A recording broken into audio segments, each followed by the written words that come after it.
How to fix Discord setup installation has failed error in Windows. Hello everyone, and let's get started. So if the Discord is creating an error in the setup installation, the first solution would be closing the app from the taskbar. For that, you have to unpin it from the taskbar, also close the installation or setup installation.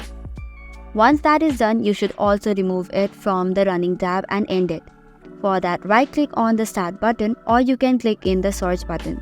Here you have to type in Task Manager.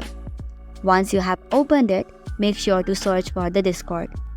Once you have found the Discord app, you have to right-click on it and then click on End Task. This way you have cancelled out or stopped the setup installation on the device. Now you need to open the Run tab and type in Local App Data. Make sure that you have percentage written on the starting and the end. Then it will open this folder. Here search for the Discord folder and then delete it. Once you have deleted the Discord from here, you have to check if the shortcut is creating error or not.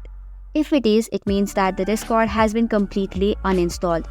Once that is done, you can open any of your web store or the app store and then install the Discord again and restart the installation process. And this should work fine. So that's all for today. For more such contents, do not forget to hit the like and subscribe button.